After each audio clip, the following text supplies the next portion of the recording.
Subscribe to Color Frames.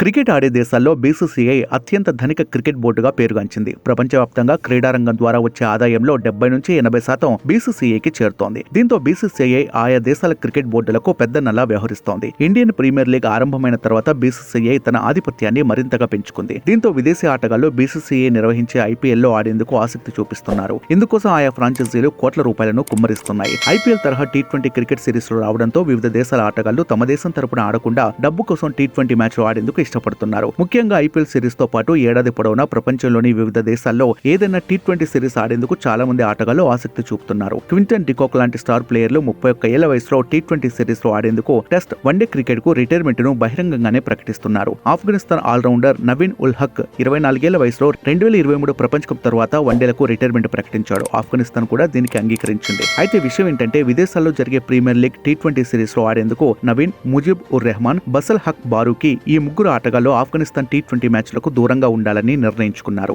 దాంతో అసహనం వ్యక్తం చేసిన ఆఫ్ఘన్ బోర్డు ఎన్ఓసీ సర్టిఫికెట్ ను రద్దు చేయడంతో పాటు ఈ ముగ్గురు ఆటగాళ్లు వచ్చే 2 ఏళ్ల పాటు విదేశాల్లో జరిగే ఐపీఎల్, పీబీఎల్ తదితర టీ20 సిరీస్లలో ఆడకుండా నిషేధం విధించింది. దీనిపై దర్యాప్తు చేసేందుకు కొత్త కమిటీని ఏర్పాటు చేయనున్నట్టు ఆఫ్ఘన్ బోర్డు ఒక ప్రకటనలో తెలిపింది. అలాగే దేశాన్ని విడిచిపెట్టాలని భావించిన వారు వచ్చే ఏడాదికి సెంట్రల్ కాంట్రాక్టును కూడా కోల్పోతారని ఆఫ్ఘన్ బోర్డు తెలిపింది. దీన్ని బట్టి వచ్చే ఏడాది జరగనున్న ఐపీఎల్ సిరీస్ లో ముగ్గురు ఆటగాళ్లు ఆడతారా లేదా అన్నది అనుమానంగానే ఉంది. ఈ వీడియో మీకు నచ్చినట్లయితే ప్లీజ్ లైక్ చేయండి, షేర్ చేయండి, కామెంట్ చేయండి.